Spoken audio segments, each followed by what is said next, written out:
The $1 million contract was seconds away from being signed. The partners smiled with the practiced calm of men who had already decided someone else's fate. And the tycoon, far too confident, didn't realize that the brilliant deal in front of him was a trap crafted with surgical precision. But Elena, the cleaner everyone ignored, had seen and heard more than they would ever admit. Hours earlier, while tidying up the conference room, she caught whispers, watched pages being swapped, clauses altered in a rush. She recognized the scent of a setup, of betrayal, so she walked into his office, without knocking, without hesitation. "There's a trap in this contract, sir," she said, placing the pages on his desk. "And it's not a small one. Your partners are about to destroy you." His smile froze, then vanished, because the lie he failed to see, she had already uncovered. The $1 million contract waited on the conference table like a loaded weapon disguised in silk. Elena stood just inside the doorway, unnoticed at first, framed by the thin line of light from the hallway. Executives murmured, pens poised, their confidence thick enough to taste. She felt the tension in the room before anyone looked her way, an electric charge humming through glass, chrome, and polished wood. Something about the silence dared her to speak. She had spent years in these hallways, moving through meetings like a shadow, collecting moments no one realized they were giving away. Tonight felt different, heavier, as if the walls themselves were watching. Elena held the pages against her chest, her fingers trembling just enough to betray the truth. She'd stepped into a battlefield where she was never meant to stand, and yet she didn't back down, not after what she'd heard. Earlier that afternoon, she'd entered the conference room expecting the usual: half-finished coffees, fingerprint smudges on glass, quiet echoes of corporate pride. Instead, she heard voices sharpened to whispers, hurried movements, the unmistakable sound of pages being rearranged. She froze behind the doorframe, invisible in the way only cleaners learn to be. Two executives leaned over the contract, swapping sheets like thieves handling stolen art. Her pulse tightened. Something was wrong. They mentioned deadlines that didn't exist, clauses that contradicted the public agreement, a payout scheduled to route through an offshore account Elena recognized from a scandal last year. She didn't understand every legal term, but she understood malice. She'd seen men ruin others through documents long before they ever raised their voices. Tonight's strategy felt colder, calculated, cruel in a way that made her stomach twist. When one of the partners joked that the tycoon would never notice the switch, Elena felt heat climb her spine. She had cleaned the tycoon's private office enough times to understand his habits, the meticulous way he reread every contract. But she also knew his weakness. Trust earned long ago, left unmonitored. They were counting on his confidence. They were counting on his routine. She slipped out before they spotted her, papers still warm from their hands. In the hallway, fluorescent lights flickered, painting her skin in tones of doubt and determination. She knew what stepping forward would cost. Cleaners weren't meant to interrupt deals shaped by power she'd never touch. But the idea of watching someone walk into a trap she recognized, it hit too close to memories she kept buried. She wouldn't let it happen again. Elena walked toward the executive wing, her shoes whispering against the marble. She passed portraits of former CEOs, stern faces staring down at her as if reminding her she didn't belong here. She ignored them. Each step felt heavier than the last, but her resolve only deepened. She'd seen people lose everything because no one warned them.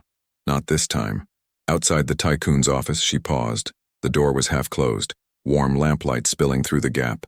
She could hear his low voice, steady, composed, touched with that unmistakable authority the building was built around. He thought the meeting ahead was routine. Elena breathed once, twice, and pushed the door fully open without knocking. He looked up immediately, eyebrows lifting, not in anger but in surprise. It was the first time she'd ever caught him unguarded. His tie rested undone around his neck, sleeves rolled, an ink stain along his thumb from revising numbers himself. He was a man ready for victory, not ambush. For a heartbeat, the room felt suspended, waiting for her next breath. "Elena?" he asked, though he'd never spoken her name before. The fact that he knew it startled her. She steadied herself, lifting the altered contract from her chest. His expression softened, confused but not dismissive. Her courage rose on that small, unexpected kindness. It was enough to push the words out. "There's a trap in this contract, sir," she said. Her voice didn't shake this time. "And it's not a small one." The Tycoon straightened, recognizing something in her tone. Fear mixed with certainty. The kind of certainty people gained only when truth carried consequences. He stood slowly, studying her as though hearing a foreign language he needed to translate. She placed the swapped pages on his desk with deliberate care. The lamp's warm glow revealed the differences instantly, though she doubted most men in his position would have noticed. He skimmed the first sentence, then the second. His smile, sharp, polished, practiced for cameras, flickered. When he reached the manipulated clause, the smile died entirely. He didn't speak. Not yet.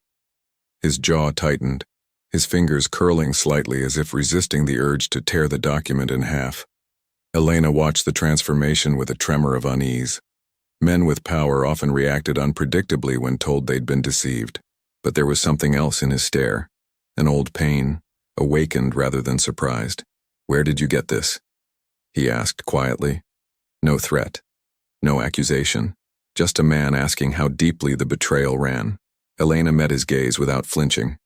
She explained what she had overheard, the switch, the whispers about his supposed blindness. Every word seemed to carve deeper tension into the air. As she spoke, she noticed details she'd never seen in him before.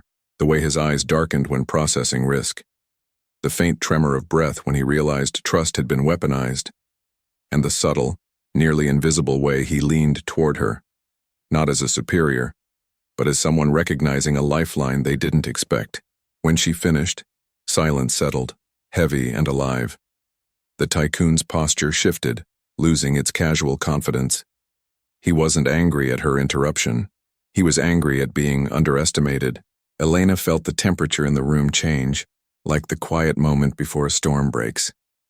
He closed the folder slowly, pressing his palm against it as if grounding himself. "You understand what you've done by bringing this to me?" he asked. Not a warning. A genuine question. Elena swallowed, nodding once. She knew exactly what it meant.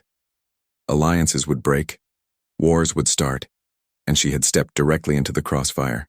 But what she didn't expect was the moment that followed, when his eyes softened unexpectedly, gratitude flickering beneath the tension, as if, for the first time in years, someone had reached him before disaster did.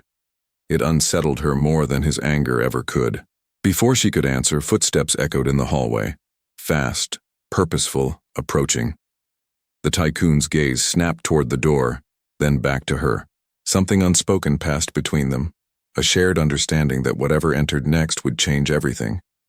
The handle began to turn, slow at first, then deliberate, just as the Tycoon whispered, "Elena, don't say a word." The door opened with the slow assurance of someone who believed the room already belonged to him. Victor Hale, lead partner and architect of most of the company's boldest deals, stepped inside with a smooth, easy smile. His cufflinks caught the lamplight as he adjusted his jacket, eyes flicking first to the Tycoon, then briefly, dismissively, over Elena. To him, she was background noise, the kind of person offices absorbed and forgot. "We're all set in the conference room," Victor said, voice relaxed, the practiced tone of a man rehearsed in victories. "The lawyers are ready, the champagne is chilling. We just need your signature." He moved further in without waiting for permission, stopping on the other side of the desk. Only then did he notice the open folder beneath the Tycoon's hand, and the unreadable, unsettling calm in the older man's expression. "You changed the wording," the Tycoon said lightly as though commenting on the weather. His tone was almost gentle, but Elena felt the temperature in the room drop. Victor blinked, thrown off for a fraction of a second. Then he smiled again, quick and polished. "Just tightened a few clauses," he replied. "Standard language. The board will be thrilled. Nothing you need to worry about." The lie hung between them, heavy. Elena's heart pounded so loudly she was sure someone would hear it. From her position near the corner of the office, she watched Victor's eyes, not his smile. The man never once truly looked at the Tycoon's face. His gaze hovered around the desk, the contract, the clock on the wall. Men confident in clean deals didn't avoid eye contact. Men who feared discovery did. And Victor's fingers wouldn't stop moving. The Tycoon lifted the top page with deliberate care. "You're right," he said. "The board does like clarity." His eyes skimmed the altered clause again, but now his gaze held a new sharpness, as if he were interrogating the ink itself. "Out of curiosity, when did we decide on this performance penalty tied to my personal assets?" Victor's smile faltered, only for a breath, but it was enough to expose the crack. "It's a protective measure," Victor replied quickly. "Shows confidence to the other side. You know how these things are." He laughed once, too loudly for the enclosed room. The sound bounced off the shelves, brittle. Elena noticed a vein pulsing at his temple. She also noticed something else. A faint reddish smudge near the edge of the swapped pages, a fingerprint half-smear that wasn't there earlier when she had first cleaned. The Tycoon's gaze flicked briefly toward Elena, so subtle Victor almost missed it. "Interesting," he murmured, "because my understanding of protective usually doesn't involve handing my company's spine to a private account in the Caymans." Victor's shoulders tightened. Elena watched realization dawn. He knew the offshore destination wasn't guessable from a casual glance. Someone had told him, and in this office, there was only one person who hadn't been invited. Victor followed that invisible line of thought and finally looked properly at Elena. His eyes narrowed, the charm draining from his posture. "We're in the middle of a sensitive briefing," he said, tone clipped. "Housekeeping can wait." His choice of words stung more than she expected. Housekeeping, as if her presence were dust. The Tycoon didn't move. He simply rested his fingertips on the contract and waited, letting the discomfort spread. "She's the reason I'm not walking blind into this signing," the Tycoon said at last. His voice was quiet, but it cut through Victor's confidence like glass. "She heard your clarifications earlier. She watched you switch pages." The color drained a fraction from Victor's face. Elena felt exposed suddenly, as if the lamplight had turned into a spotlight. She wasn't supposed to matter. Now, whether she liked it or not, she did. Victor recovered quickly. Men like him always rehearsed for crisis. "With respect," he said smoothly, "you're going to take the word of a cleaner over your partner of 12 years? Over someone who's made you hundreds of millions?" He tilted his head, appealing to ego, not truth. Anyone can misunderstand legal language, especially someone who shouldn't be reading confidential documents in the first place. He didn't say someone like her, but it vibrated there. Elena's throat tightened, but she didn't look away. Insults, she could survive. Being invisible, she'd endured her whole life. What she couldn't tolerate was watching a man walk into betrayal, simply because her job made her easy to discredit. "I didn't misunderstand," she said softly. "I only read what you replaced." She didn't add that she'd photographed the original pages with her phone when the unease became too sharp to ignore. The Tycoon's eyes sharpened at that unspoken detail. Elena saw the flicker, the hint that he already suspected she had proof. He leaned back in his chair, posture deceptively relaxed. "Victor," he said, almost conversational, "what would you have done in my position if someone you underpaid and overlooked just prevented you from signing away your empire?" The question carried no theatrics, only a dangerous curiosity. It invited confession or war. Victor's jaw clenched, but his words stayed measured. "I would make sure I wasn't being manipulated," he replied. "By anyone." His gaze shifted back to Elena, colder now, more calculating. "People overhear things, misinterpret them, or worse, they might be incentivized by competitors to plant doubt. You know how vulnerable high-stakes deals are to sabotage." He spoke past her, turning her from witness into potential enemy with a few carefully chosen phrases. The accusation landed heavier than Elena expected. Not because it was believable, but because she saw the strategy. If he couldn't erase what she'd witnessed, he would try to contaminate it, turn her into a threat.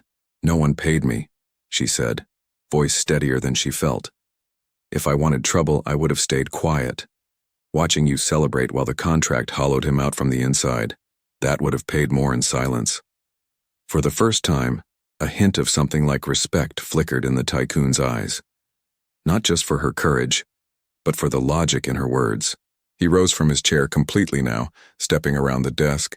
In the softer light up close, he looked older than the magazine covers suggested. Lines etched by years of negotiations and private losses. Men didn't build empires without collecting ghosts. She wondered suddenly how many he carried. "Show me," he said quietly to Elena. "Not the contract. Your proof." The request jolted her. She hesitated, aware Victor was watching every movement, his charm stripped away, revealing something leaner and more dangerous underneath. Slowly, Elena pulled her phone from the pocket of her uniform. She'd bookmarked the photos in a folder she never expected to open.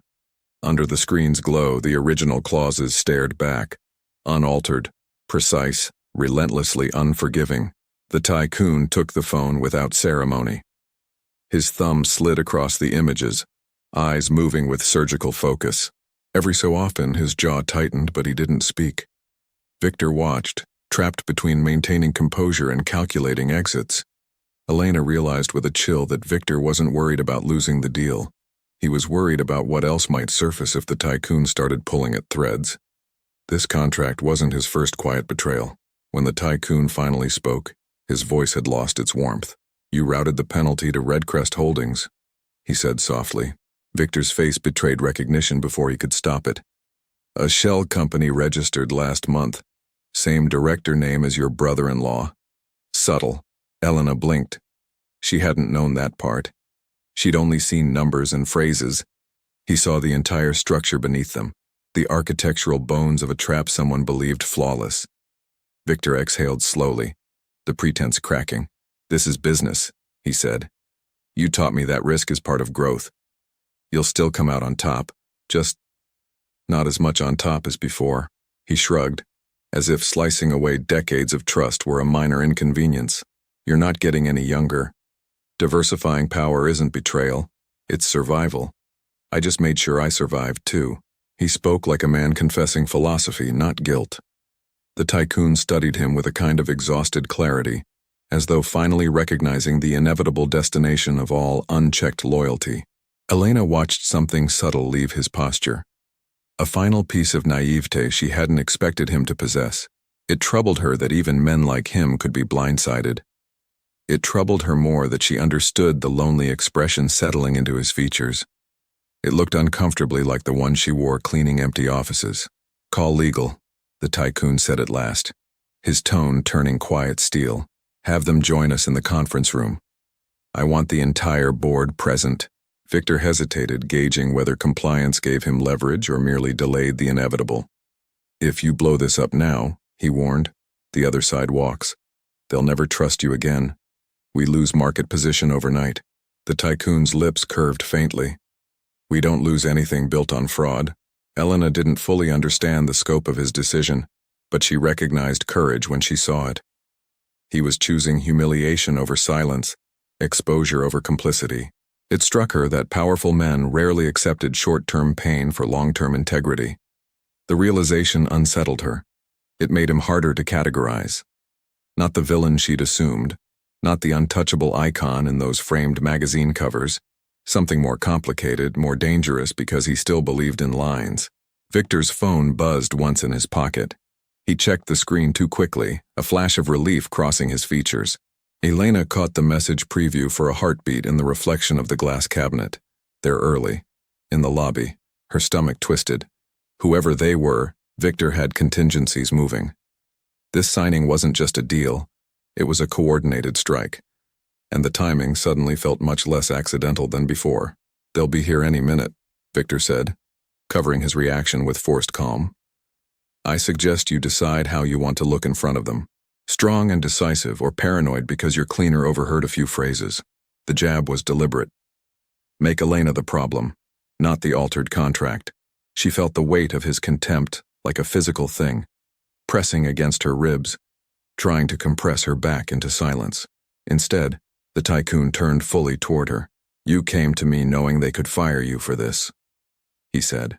It wasn't a question. Elena swallowed. "They've fired people for less," she admitted. "But I've lost bigger things than a job by staying quiet."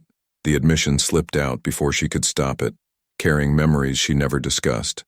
A cousin's foreclosure, her father's signature on a document he couldn't read, a house emptied overnight. Something in that answer settled over the room like a verdict. The Tycoon nodded once, decision crystallizing. "Then you're staying," he said. "In this room." "With me." Victor bristled. You can't be serious. I'm done not seeing the people who keep this place standing. The Tycoon cut in. From the hallway, approaching footsteps multiplied, voices rising. The conference room was filling. The war over a single signature was about to begin. The conference room had transformed while they were gone. Executives filled the space with restless murmurs, and the long glass table reflected their unease like a second, more honest version of the meeting. Elena followed the Tycoon inside, feeling every stare flicker across her uniform. No one asked who she was. They didn't need to. Their confusion revealed something sharper.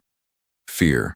Something had shifted, and they sensed it before understanding why. The opposing delegation waited near the far end, impeccably dressed representatives with expressions carefully neutral. One man in a charcoal suit watched the Tycoon with an intensity that bordered on clinical interest. Elena recognized him immediately. Adrian Lorne, chief strategist for the rival firm. He was infamous for dismantling companies without raising his voice. Seeing him here made one thing clear. The trap wasn't just internal. External hands were waiting to close the jaws. Victor moved quickly, attempting to regain control.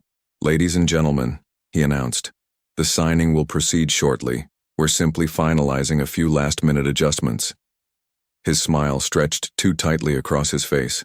Elena watched Adrian's gaze shift toward her, lingering just long enough to register curiosity. Strategists noticed anomalies, and she, standing beside the Tycoon, was a glaring anomaly. Something in Adrian's expression hinted he already suspected why.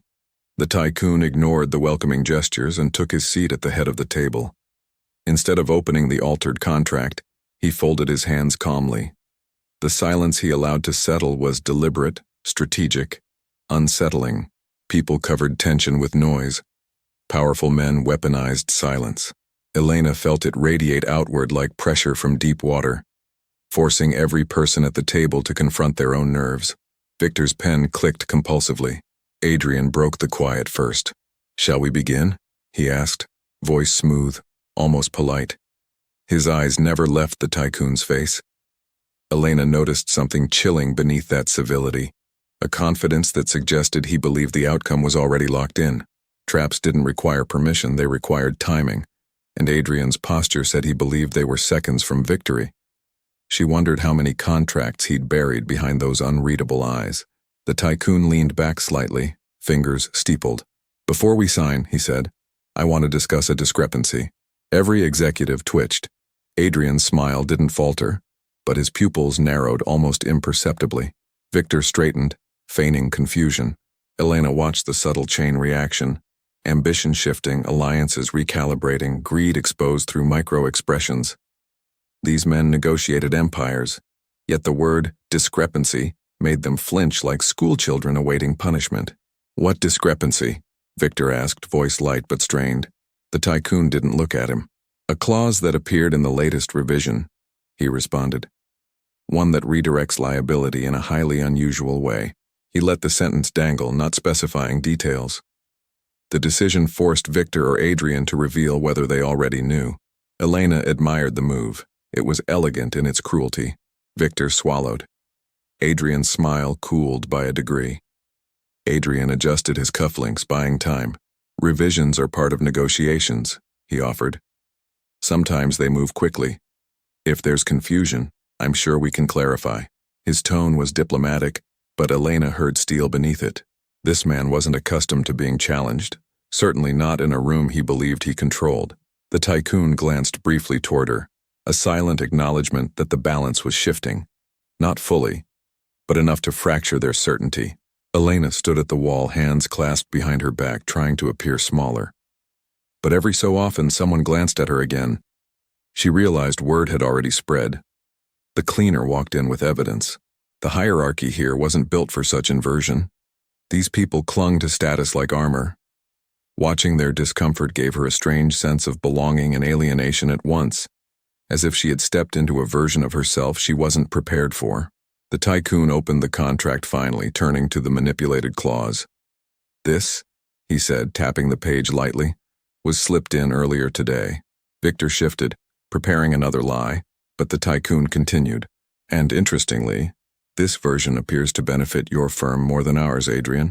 The strategist's calm cracked just enough to reveal genuine interest. We were under the impression, he replied, that you requested that adjustment. His gaze cut sharply toward Victor. Victor lifted his hands, palms outward. We discussed streamlining risk distribution, he insisted. You agreed to explore alternatives. This was simply that alternative. He was sweating now, barely visible, but Elena noticed the sheen along his hairline. Power rarely sweated unless it sensed collapse. Adrian's eyes hardened. He didn't appreciate being used as cover. The Tycoon flipped the page again, forcing Victor to watch the movement like a countdown he couldn't stop. Let me be clear, the Tycoon said, voice steady. I never authorized this. The words were soft, but carried the weight of a verdict. Adrian's jaw tightened. If that's true, he said, then this contract is invalid under our agreement. The implication was clear. They wanted him to sign blindly, then use the compromise document to dismantle his company through litigation. Elena realized they hadn't planned to celebrate tonight. They'd planned to bleed him. Gasps rippled through the room. Some executives visibly recoiled. Others tried to mask their alarm with indifference. Elena watched these reactions with quiet disbelief. These men had sat beside the Tycoon for years, profiting from his leadership and ambition, yet not one of them moved to defend him. That absence stung more than the betrayal itself. Loyalty, she realized, was a currency they spent carelessly. She wondered how the Tycoon endured it without breaking. Victor leaned forward, desperation sharpening his tone. Look, let's not escalate, he said. Contracts evolve. Miscommunications happen. We fix the clause and move on. His attempt at diplomacy sounded like someone trying to sew a sinking ship with dental floss. Adrian regarded him with disdain. Miscommunications do not involve offshore penalties tied to personal assets, Adrian replied coldly. That's sabotage disguised as efficiency. Elena felt the word sabotage ignite something dark in the room. The Tycoon closed the contract entirely and folded his hands. I'm invoking Clause 14B, he announced. Elena didn't know what it meant, but the reaction was immediate. Two executives inhaled sharply. One muttered a curse. Adrian's expression shifted from irritation to alarm. Victor's eyes widened with something close to panic. Clause 14B, whatever it contained, was a bomb only the Tycoon could detonate. And he had just lit the fuse in front of everyone. Adrian spoke first. You can't do that, he protested.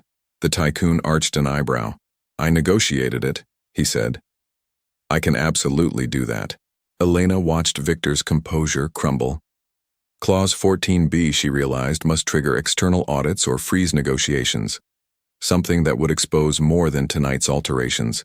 Something Victor had prayed would stay buried. She wondered how many contracts he'd touched before this one. How many quiet thefts had shaped this empire. Victor's voice cracked on his next words. If you activate that clause, every department will be forced to open its books. Elena's pulse jumped. Departments. Multiple. This wasn't one trap. It was a network. A pattern. Adrian leaned back, intrigued despite himself. Is there something you're concerned they'll find, Victor? He asked. Victor's silence was answer enough. For the first time, Elena felt fear. Not for herself, but for what this room might unleash. Suddenly, one of the opposing lawyers stepped forward, adjusting her glasses. We received a memo this morning, she said carefully. From your office, Victor. It confirmed your approval of the modified clause. She extended a printed email. The Tycoon took it, scanned it, and frowned. The timestamp showed it had been sent from Victor's account. During the exact moment Elena had overheard him whispering in the conference room. Someone had forged authorization. Elena's stomach twisted. This wasn't a clumsy inside job. It was premeditated to the second. The Tycoon placed the email on the table, face unreadable. You truly believed I'd never see this, he murmured. Victor seized the paper, voice cracking. That email isn't real, he insisted. Someone spoofed my credentials. Adrian raised an eyebrow. Then you should be grateful Clause 14B includes a cybersecurity audit. Victor paled. Elena saw the truth. He had no escape. The Tycoon stood, not with anger, but with clarity. This meeting is over, he said. The contract is void, and an investigation begins now. His voice echoed across the glass and steel like the final chime of an old clock. Adrian gathered his documents, expression unreadable, though Elena sensed a flicker of reluctant respect. Victor slumped back in his chair, eyes darting wildly, searching for allies who no longer existed, or perhaps had never existed at all. As people rose, murmurs spreading like cracks through ice, Elena remained still. She felt the Tycoon's gaze settle on her again. Not possessive, not grateful, something deeper, harder to name. A recognition, as if he'd finally noticed a person who'd been standing in the margins of his life for years. She didn't know whether that attention frightened her or anchored her. A door had opened tonight and she had no idea where it led. Then, just as the room began to empty, a security officer approached the Tycoon with a sealed envelope. "This arrived for you," he said. The Tycoon accepted it cautiously. Elena caught the sender's name through the translucent paper, and her breath hitched. It wasn't from a partner, nor a lawyer, nor anyone tied to this deal. It was from someone she thought she'd never see connected to this world. Someone who shouldn't know anything about tonight. The Tycoon sliced the envelope open, and froze when he saw the single line inside. Then he whispered, "Elena, this is addressed to you." The Tycoon held the envelope as if it were something alive, something with a pulse. His fingers hesitated a fraction before he slid out the single sheet inside. Elena watched his expression shift. Confusion first, then the kind of astonishment people reserve for ghosts from old wounds. He turned the paper toward her slowly, almost reluctantly, as though the words written there carried weight he wasn't sure she could bear. Her name sat at the top in heavy black ink, Elena Morales, but beneath it, a line chilled her. "We know what you saw. Meet us before they erase what remains." No signature, no explanation, just a time, 11:32 p.m., and an address she didn't recognize. She felt a tremor inside her chest, not from fear, but from something older, sharper, the familiar scent of danger trying to repeat itself in her life. The Tycoon scanned the sentence again, eyes narrowing. "This wasn't delivered by our staff," he murmured. Security swept incoming mail. Someone bypassed protocol. His voice was steady, but Elena sensed the undercurrent. Someone had inserted themselves into the fallout. Someone watching the collapse from a vantage point none of them had considered. She took the note from his hand carefully, the paper slightly warm as if written moments earlier. Executives still lingering nearby pretended not to watch, though their eyes kept darting toward her. She hated the attention. It felt like standing beneath a spotlight she never sought. But the message made her more uneasy than their stares. "Do you recognize the handwriting?" she asked quietly. The Tycoon shook his head. "I recognize the pattern," he replied. "Someone wants to intervene before Victor burns the evidence." That thought froze her. Evidence disappearing. She remembered hearing men joke that documents vanish when the right people panic. She glanced toward the hallway where Victor had disappeared minutes earlier. His arrogance might crumble, but desperation could make him unpredictable. If someone believed he would destroy files to save himself, they weren't wrong. And whoever sent the letter wanted her involved for a reason she didn't yet understand. "Why address it to me?" Elena whispered. The Tycoon studied her, his expression unreadable.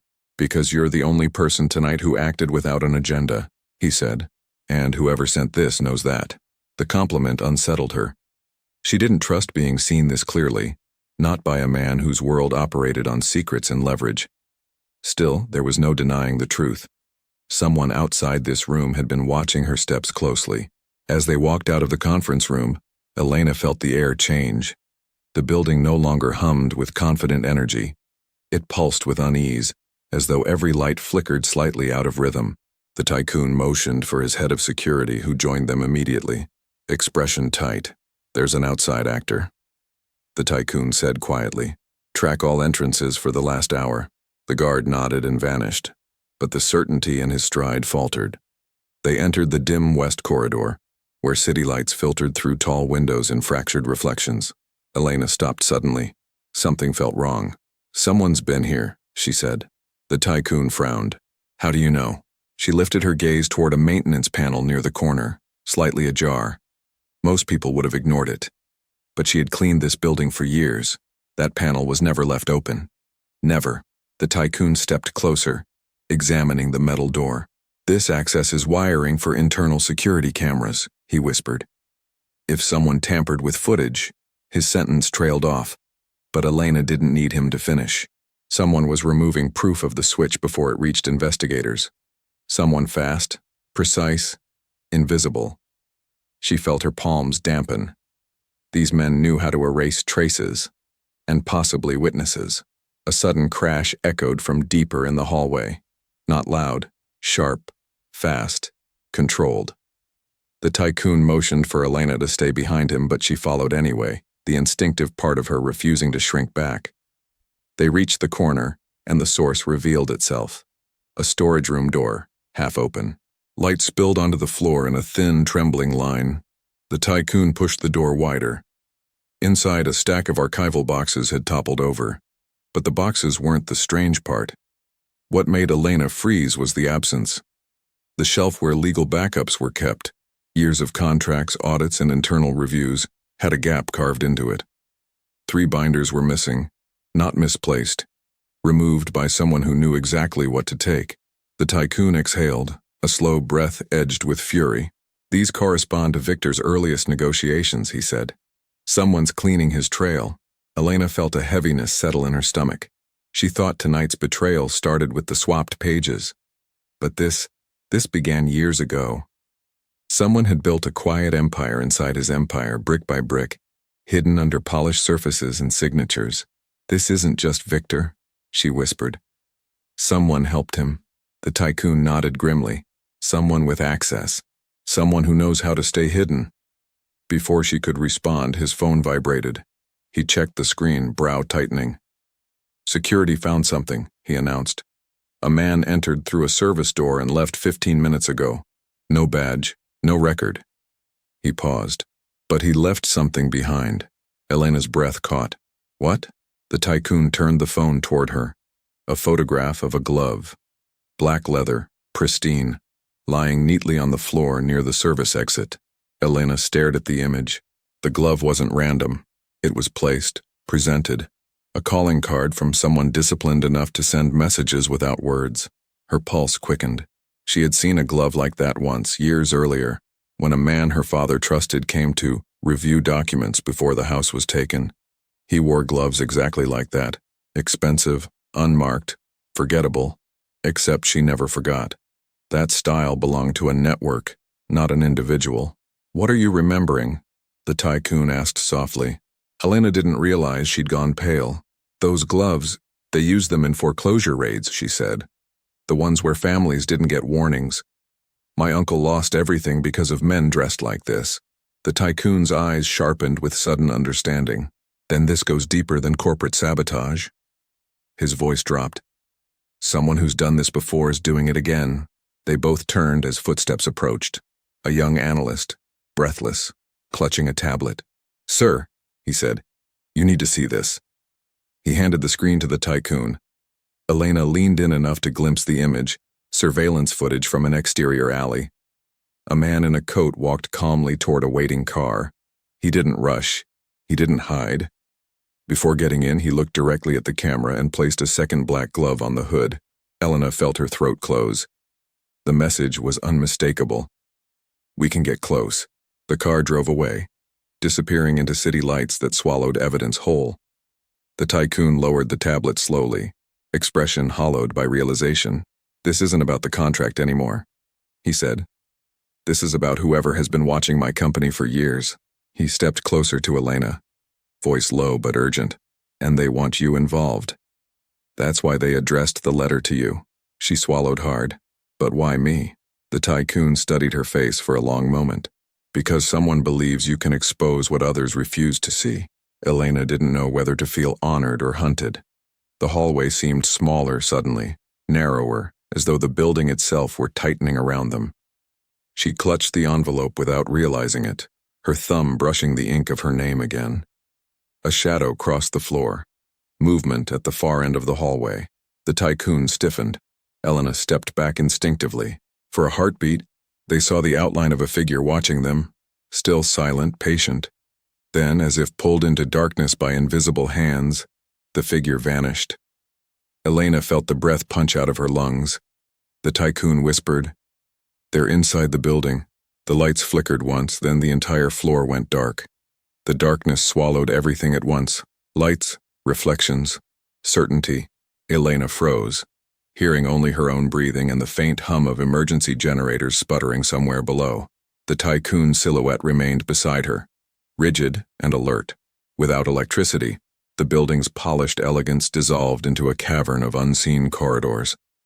She felt vulnerable again, like the girl who used to walk home through alleys without street lamps, trusting instinct more than sight. Tonight, instinct screamed, "Move carefully." A thin emergency light blinked alive near the far exit, barely illuminating the hallway in pulses of red. With each flicker, shadows rearranged themselves, stretching and collapsing like living things. Elena's throat tightened. "They cut the grid," she whispered. The Tycoon nodded slowly. "Not the whole building. Just this floor. They isolated us." His voice was controlled, but she heard the strain underneath. Someone wanted them blind. Someone wanted Elena's next step predictable. He guided her toward the wall, keeping one hand slightly extended as if mapping invisible terrain. They moved together, step by cautious step, until her shoulder brushed a metal surface. An office door. The Tycoon pressed his palm flat against it. "Locked from inside," he murmured. "Whoever did this prepared escape routes." Elena's eyes darted toward the maintenance panel she'd seen earlier.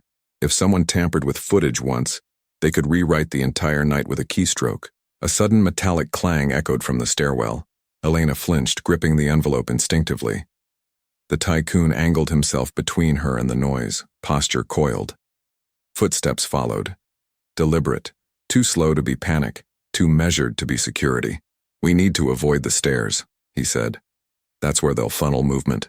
She felt her breathing hitch. These weren't the actions of petty saboteurs.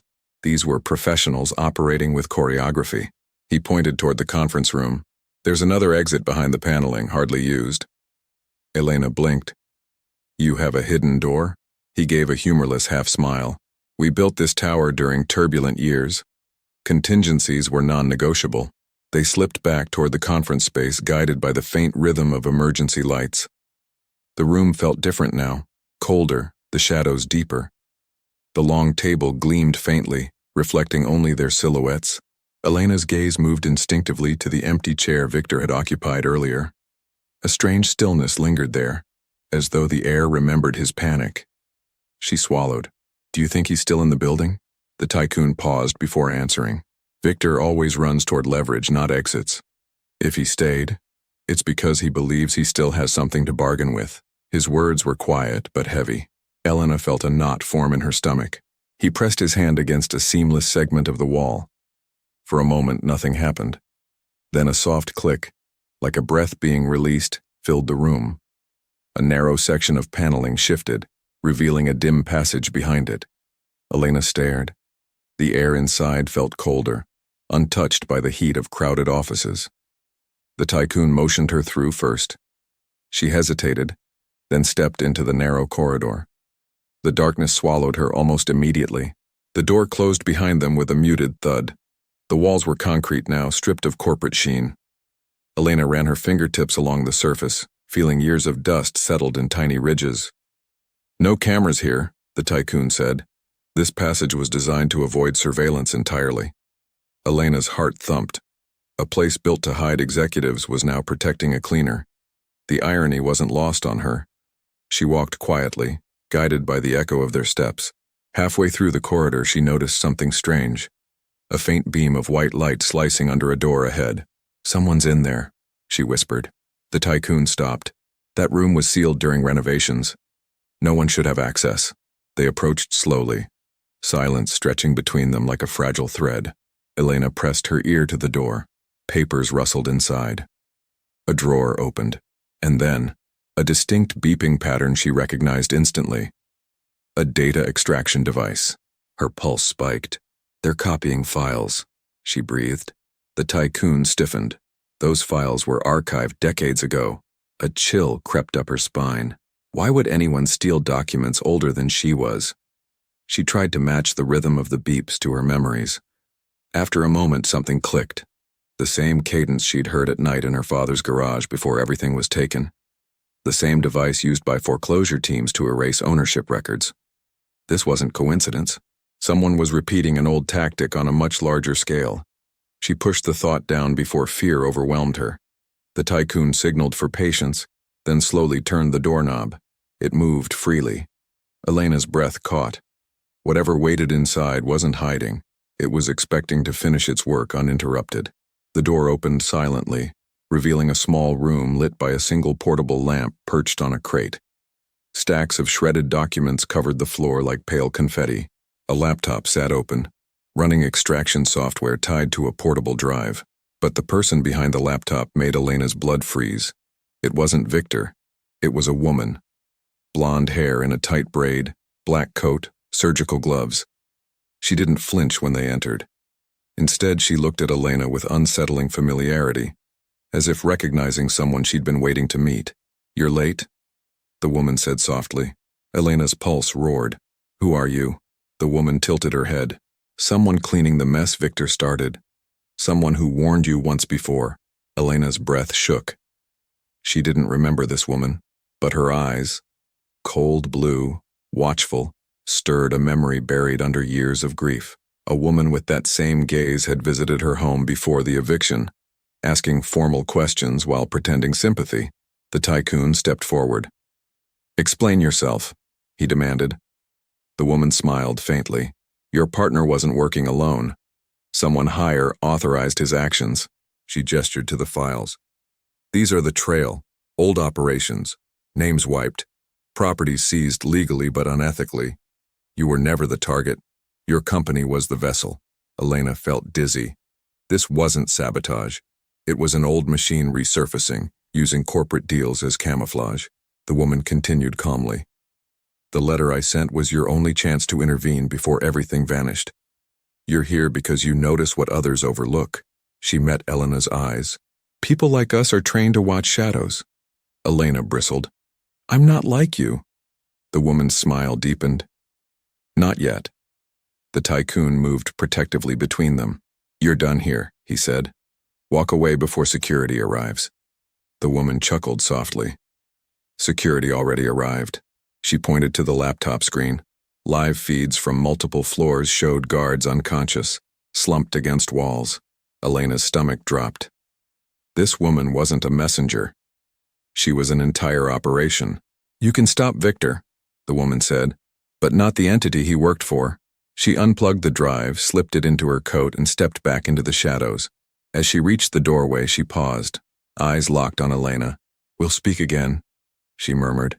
"Your past is tied to this more than you know." Then she vanished into the darkness of the corridor, leaving only the faint scent of cold air and a silence heavy with revelation. Elena trembled, her mind racing, heart pounding painfully. The Tycoon placed a steady hand on her shoulder. "Elena," he whispered. What did she mean? "Your past." Elena couldn't answer, because for the first time tonight, a deeper fear took hold. The possibility that this trap didn't begin in this building, but in her childhood. Behind them, the laptop blinked once, then displayed a file name she recognized from her father's eviction papers. The file name on the laptop pulsed like a heartbeat. Morales Holdings Inquiry. Elena felt her legs weaken. She hadn't seen that name in over 20 years. Morales Holdings was the tiny grocery business her father ran from a rented corner storefront. It barely made profit, but to him, it was dignity. Seeing it resurrected here, inside a corporate sabotage operation, felt like a trapdoor opening beneath her memories. The Tycoon leaned closer, sensing something unraveling inside her. "Elena," he said gently, "tell me what this is." She swallowed hard, unable to tear her eyes from the screen. "It was an investigation," she whispered. "Someone claimed my father owed debts he never signed. They shut him down. The foreclosure team arrived with documents that looked official, but he didn't understand them." Her voice cracked. "Those gloves, the ones left tonight, they wore the same gloves." The Tycoon's face tightened with recognition, patterns emerging. She hovered her cursor over the file. "Open it," the Tycoon said softly. She clicked. The screen flooded with scanned documents, Old signatures, asset lists, legal notices stamped with agencies she didn't recognize. But one detail made her step back as if burned, the signature authorizing the business seizure. It belonged not to an agency, but to a private auditing firm. Its name, Lorne Strategic Division, Adrian Lorne's firm, the strategist who had watched her so intently earlier. The Tycoon inhaled sharply. Adrian's been operating longer than anyone knew. He scrolled through the years-stamped records, each one a mirror of Elena's memory. Families displaced, assets reallocated, false liabilities. These weren't audits, he said.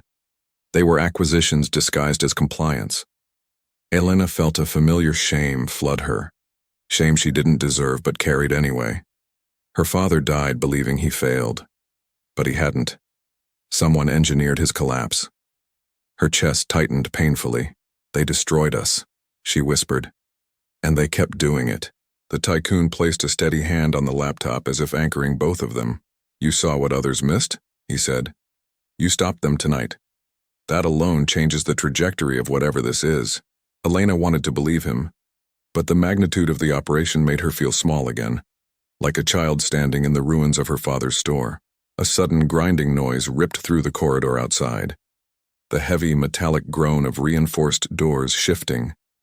The Tycoon stiffened. They're sealing off floors, he said. Someone doesn't want us leaving this passage. Elena felt adrenaline crackle through her veins. The woman in the black coat wasn't fleeing. She was orchestrating a containment. And the unconscious guards in the security feeds weren't obstacles. They were warnings. The Tycoon grabbed Elena's wrist lightly. We need to move now. They exited the file room, the passage whispering with echoes of their steps. Emergency lights flickered inside the narrow corridor, illuminating faint dust trails. But Elena noticed something new. Fresh footprints leading in the same direction the mysterious woman had gone. Not shoe prints, boot prints. Heavy, military tread. She's not alone, Elena murmured. The Tycoon nodded grimly. As they moved, Elena's mind churned. Why involve her? Why drag her father's past into this labyrinth of corporate theft? And why now? She pressed a palm against the envelope still tucked inside her pocket. Someone knew her history better than she did. Someone had been watching her long before tonight. That realization chilled her more than any corporate betrayal. Her life had been crossed with this conspiracy years before she realized it. They reached a fork in the corridor, left descending into a sub-basement right leading toward a restricted service elevator. The Tycoon paused. Which way? Elena listened. Faint vibrations traveled upward through the floor, like machinery powering up. Not the basement, she said. That's where they'd corner us. Instead, she pointed toward the elevator. If we can override the manual lock, it leads directly to the emergency garage. The Tycoon gave her a rare look of admiration. At the elevator door, he pried off the metal panel with surprising ease. Behind it, a nest of colored wires glowed faintly. Elena knelt beside him. My uncle was a maintenance tech, she whispered. He taught me some things before he... She didn't finish. Her fingers moved with careful precision, bypassing the secondary lock. Sparks danced briefly. Then the elevator jolted alive, humming low like a waking beast. The Tycoon exhaled. You're full of surprises. The doors slid open, but the elevator wasn't empty. A single object lay on the floor. Another black glove identical to the others. But this one wasn't a warning. Sewn inside the wristband was something metallic. Elena picked it up cautiously. It was a small data chip, nearly weightless. Etched onto its surface was a symbol, a crescent shape intersected by a vertical line. She'd never seen it before, but it stirred something unsettlingly familiar. The Tycoon examined it. This symbol appears in old acquisition files, he said. Elena frowned. My father's files? No, he replied. Older. Files dating back before I founded this company. Her breath hitched. This wasn't Victor's scheme. It wasn't Adrian's ambition. It was an institutional shadow, an entity older than all of them, working silently through decades. Elena felt her pulse thunder. Her father's collapse wasn't random. It was part of a system. The elevator lights flickered. The Tycoon stepped back. It's rigged, he said. Not to explode, just to track movement. He tossed the glove back inside. The doors closed automatically. They wanted us to take it, Elena realized. They wanted us to follow their path. She felt a cold ache behind her ribs. Whoever orchestrated this wanted her alive and involved. The motives were unclear, but the intention wasn't violence. It was recruitment or manipulation. They turned toward the opposite corridor, but a shadow blocked their path. A tall figure stepped into the dim emergency light, face obscured beneath a hood. Elena's breath caught. The stance was familiar, the same posture as the man in the alley security footage. The Tycoon stepped protectively in front of her. "Who are you?" he demanded. The figure said nothing at first. Then he lifted a hand, revealing a badge, not of law enforcement, but of a private intelligence unit. Elena felt a wave of vertigo. The symbol on the badge matched the chip's marking. The man finally spoke, his voice calm, measured. "You were never the target, Elena Morales." Her stomach twisted. The man lowered the hood. "Your father was." Silence froze the corridor. Elena shook her head slowly, disbelief thick in her throat. "Why?" The man glanced at the Tycoon. "Because he found something he shouldn't have. Something hidden in the first acquisition Victor ever supervised." The Tycoon looked shaken. "Victor?" The man nodded. "Your partner's first deal wasn't an accident. It was a test for a larger program." He turned his gaze back to Elena. "Your father interfered unknowingly, so the program erased him." Elena's knees trembled. The Tycoon grabbed her arm, steadying her. The man continued softly. "Tonight isn't about stopping Victor. It's about choosing whether to expose the program or become part of it." Elena's breath fractured. "Why send me the letter?" she asked. The man exhaled. "Because you're the only one who can access what your father hid." She blinked, stunned. "He hid something?" The man nodded. "Something the program never found." He stepped backward into the shadows. "And now they'll come for you." Far down the corridor, a second figure appeared, holding a folder with her father's name printed in fresh ink. The second figure's silhouette sharpened as it approached, the dim red emergency light catching the folder like a slice of bone white in the dark. Elena couldn't breathe. Her father's name wasn't typed. It was handwritten in the same looping strokes he used on grocery receipts. The sight hit her like a physical blow. The figure halted several steps away, silent, poised. The Tycoon shifted subtly, placing himself between Elena and both strangers. The hooded man leaned closer to the newcomer. "She deserves to know," he murmured. The newcomer lifted the folder slowly, as if weighing the consequences. Then a woman's voice, low and deliberate, broke the silence. "Your father didn't just stumble into the program," she said. "He fought it." Elena flinched. Memories of her father's quiet stubbornness flooded back. The late-night whispers, the locked drawers, the warnings to stay indoors during certain visits. The woman stepped forward enough for the light to reveal her face. Elena's breath hitched. She recognized this woman, not from the eviction day, but from a moment earlier tonight. The blonde operative in the file room, except now she didn't wear gloves or a coat. Her expression was softer, almost regretful. "I told you we'd talk again," she said. "I wasn't your enemy then. I'm not now." The Tycoon bristled. "You incapacitated my security team." The woman didn't deny it. "Because they're trained to stop threats. And tonight Elena needed to reach this moment without interference." She extended the folder toward the cleaner. "Your father hid something from the program, something they've tried to recover for 23 years, and only you can unlock it." Elena's fingers trembled as she took the folder, its weight disproportionate to its size. Inside, she expected documents, cold legal papers, confiscation orders, forged signatures. Instead, a single item slid into her palm, a small metal key with a faded engraving, an address she didn't recognize. Beneath it, a note in her father's handwriting. "If they ever find you, follow the key." Not the fear. Elena swallowed hard. She hadn't heard his voice in years, but reading those words felt like he was standing beside her again. The hooded man spoke quietly. "Your father discovered a pattern.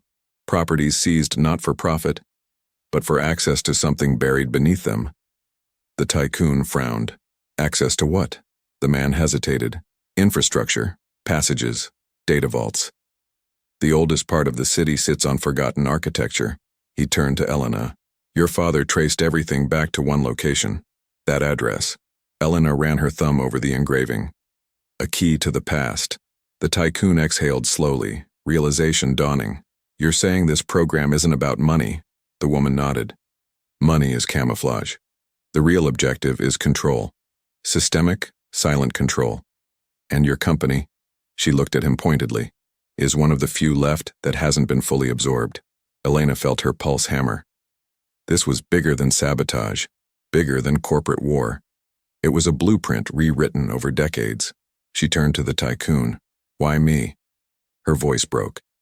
I'm a cleaner. The hooded man shook his head. You're the only person who has lived on both sides of their system. You understand invisibility. You understand what it means to lose everything quietly. His tone softened. Your father wasn't chosen randomly. Neither were you. Elena's stomach twisted. She never asked for this legacy, but refusing it felt like repeating the silence that destroyed her family. A distant echo thundered through the corridor, multiple footsteps approaching with synchronized force. The Tycoon's jaw tightened. They're closing in. The woman stepped back. We can't be seen with you if the program suspects we intervened. They'll erase every lead, including you. Elena felt panic rise. You're leaving? The woman met her gaze. You don't need us. Everything starts with the key. And the Tycoon, she nodded toward him, is no longer blind. She and the hooded man retreated into the shadows, disappearing as if swallowed by the building itself. Elena wanted to call after them, but the Tycoon touched her arm gently. We have what they didn't want us to find, he said. That changes everything. His voice steadied her more than she expected. She hadn't realized how much trust had formed between them tonight.